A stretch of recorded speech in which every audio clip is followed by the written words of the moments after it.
भारतीय इतिहास में कई आंदोलन हुए, लेकिन 1942 में जो हुआ वो कोई आम आंदोलन थी बल्कि ज्वालामुखी था। वो सदियों की गुलामी, धोखे और भुखमरी की राख से फूटा था। हम बात कर रहे हैं भारत छोड़ो आंदोलन की, जिसे इतिहास अगस्त क्रांति के नाम से भी जानता है। 1857 के गदर के बाद ये भारत का सबसे बड़ा जन आक्रोश था। ये ऐसा निर्णायक मोड़ था जब शांति और अहिंसा की बात करने वाले महात्मा गांधी का सब्र का बांध भी टूट गया था और उनके मुंह से निकला वो ऐतिहासिक नारा, करो या मरो। करो या मरो। लेकिन ऐसा क्या हुआ था कि 1942 तक आते आते भारतीयों का गुस्सा इस चरम पर पहुंच गया था? कैसे एक शांतिपूर्ण आंदोलन रातों रात हिंसक बगावत में बदल गया था? आइए इतिहास के कुछ पन्नों को पलटते हैं। कहानी की पृष्ठभूमि तैयार होती है 1939 में। दुनिया दूसरे विश्व युद्ध की आग में जल रही थी। 3 सितंबर 1939 को ब्रिटिश ने जर्मनी के खिलाफ युद्ध की घोषणा कर दी थी। लेकिन असली राजनीतिक धोखा तब हुआ था जब अहंकारी ब्रिटिश वायसराय लॉर्ड लिनलिथगो ने बिना किसी भारतीय नेता या प्रांतीय सरकार से पूछे भारत को भी इस महायुद्ध में झोंक दिया था। ये भारतीयों के आत्मसम्मान पर कड़ा प्रहार था। उधर अंतर्राष्ट्रीय स्तर पर कूटनीतिक बिसात बिछाई जा रही थी। अमेरिका के राष्ट्रपति फ्रैंकलिन डी रूजवेल्ट और चीन के नेता चिंग काई शेक लगातार ब्रिटिश प्रधानमंत्री विंस्टन चर्चिल पर दबाव बना रहे थे कि भारत को सत्ता सौंप दी जाए ताकि भारतीय पूरे मन से फासीवाद के खिलाफ मित्र राष्ट्रों का साथ दे सकें। 1941 में रूजवेल्ट और चर्चिल के बीच अटलांटिक चार्टर पर साइन हुए थे, जिसमें हर देश की आत्मनिर्णय का अधिकार देने की बात कही गई थी। भारतीयों को लगा शायद अब उम्मीद की किरण जागेगी, लेकिन घोर साम्राज्यवादी चर्चिल ने जिद पकड़ ली थी। उसने साफ कह दिया था कि ये चार्टर भारत पर लागू नहीं होगा। मार्च 1942 तक जापानी सेना खूंखार तरीके से आगे बढ़ते हुए भारत की पूर्वी सीमाओं तक पहुंच गई थी। घबराए हुए अंग्रेजों ने सर स्टैफर्ड क्रिप्स को भारत भेजा, जिसे क्रिप्स मिशन भी कहा जाता है। स्टैफर्ड क्रिप्स ने खोखला लालच दिया था कि युद्ध के बाद भारत को डोमिनियन स्टेटस देंगे, मतलब भारत आंतरिक मामलों में पूरी तरह स्वतंत्र और स्वशासित हो जाएगा। लेकिन ब्रिटिश साम्राज्य की आधीन पर इसी मिशन में छिपा था वो विभाजन का बीज। प्रस्ताव में था कि जो प्रांत भारत में नहीं रहना चाहते हैं वो अपना अलग संविधान बना सकते हैं। महात्मा गांधी ने इसे खारिज करते हुए एक लाइन में इसकी हकीकत बयां कर दी थी। उन्होंने कह दिया, ये डूबते हुए बैंक का पोस्ट डेटेड चेक है। जून 1942 में अमेरिकी पत्रकार लुई फिशर के साथ अपने इंटरव्यू में गांधी जी का अलग ही रूप सामने आया। उन्होंने दो टूक जवाब दिया और कहा, अंग्रेजों, भारत को भगवान के भरोसे छोड़ दो, और अगर ये बहुत ज्यादा है तो इसे अराजकता के भरोसे छोड़ दो, लेकिन यहाँ से चले जाओ। गांधी जी का अहिंसा पर भी रुख पहले से अलग था। उन्होंने साफ किया था कि ब्रिटिश अत्याचारों के खिलाफ जनता का हिंसक विरोध बिल्ली के खिलाफ चूहे के स्वाभाविक हिंसा जैसा है, जिसकी निंदा नहीं की जा सकती, बल्कि वो कायरता से कहीं बेहतर है। और फिर आया 8 अगस्त 1942 का वो ऐतिहासिक दिन। बंबई का गोवालिया टैंक मैदान खचाखच भरा हुआ था। तभी समाजवादी नेता यूसुफ मेहर अली ने वो नारा गढ़ा जिसने इतिहास रच दिया, भारत छोड़ो, यानी क्विट इंडिया। इसी मैदान में गांधी जी ने लगातार 2 घंटे तक ऐसा भाषण दिया जिसने हर भारतीय की रगों में लावा दौड़ा दिया था। उन्होंने राष्ट्र को महामंत्र दिया, करो या मरो। हम भारत को आजाद कराएंगे या इस प्रयास में अपनी जान दे देंगे, लेकिन हम अपनी गुलामी को जारी रहते देखने के लिए जिंदा नहीं रहेंगे। क्रांतिकारियों की हुंकार से ब्रिटिश हुकूमत खौफ में थी। 8 अगस्त की आधी रात के बाद ऑपरेशन 0 आवर शुरू कर दिया गया। घने अंधेरे में पुलिस की गाड़ियां दौड़ीं और महात्मा गांधी, नेहरू, सरदार पटेल, मौलाना आजाद समेत कांग्रेस के सभी टॉप लीडर्स को गिरफ्तार कर लिया गया। गांधी जी को पुणे के आगा खान पैलेस में और बाकी नेताओं को अहमदनगर किले में कैद कर दिया गया था। 9 अगस्त की सुबह जब सूरज निकला तो देश में नेतृत्व करने वाला कोई बड़ा नेता बाहर नहीं था। ग्वालियर टैंक मैदान में ब्रिटिश पुलिस बेतहाशा आंसू गैस के गोले दाग रही थी। अंग्रेजों को लगा कि नेता जेल में है तो आंदोलन शुरू होने से पहले ही दम तोड़ देगा।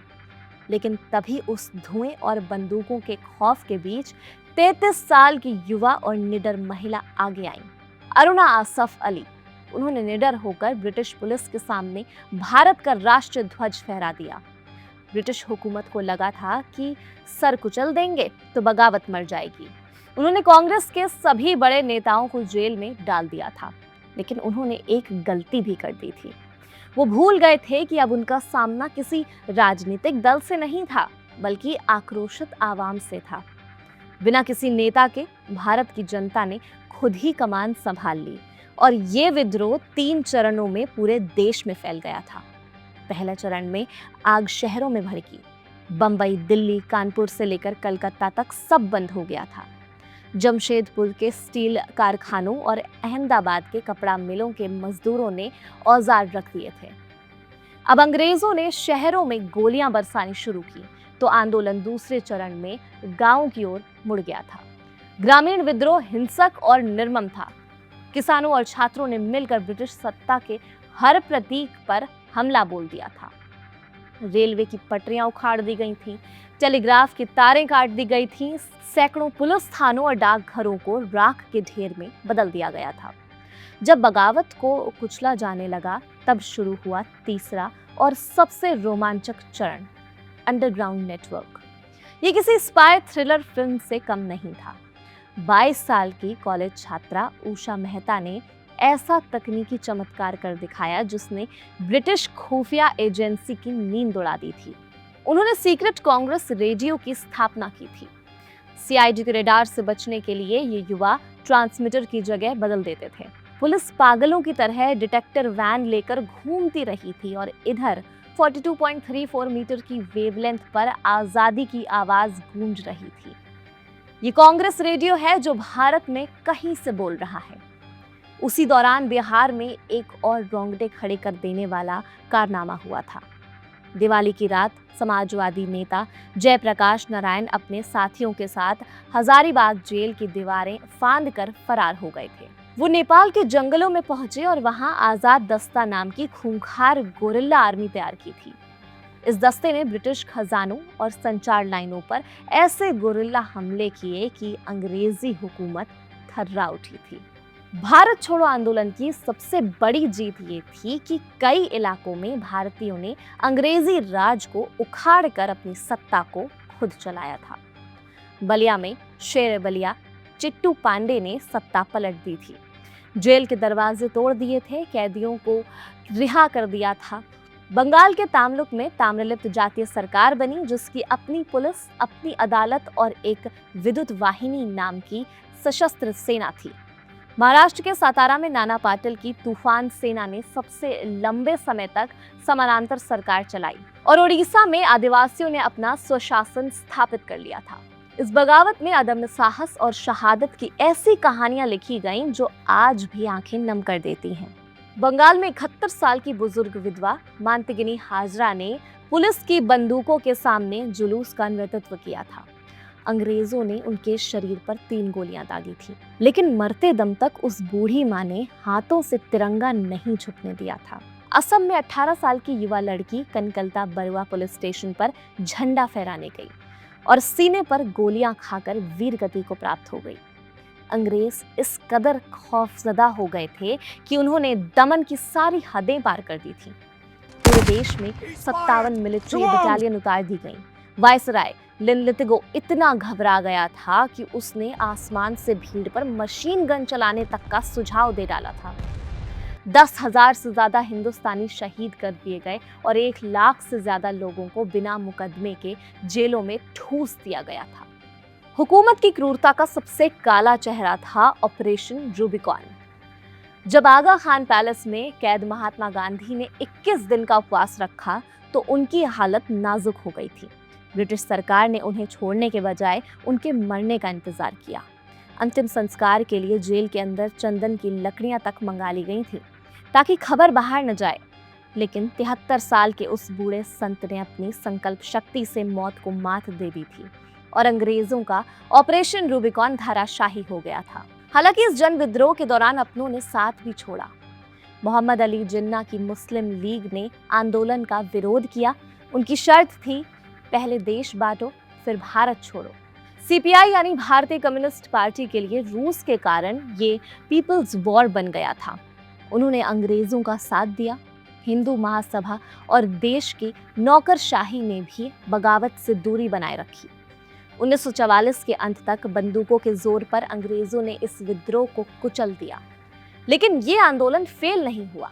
इस दौरान ऐसा काम हुआ जो पिछले 200 साल में नहीं हो पाया था। इसने ब्रिटिश अजेयता का भ्रम हमेशा के लिए तोड़ दिया था।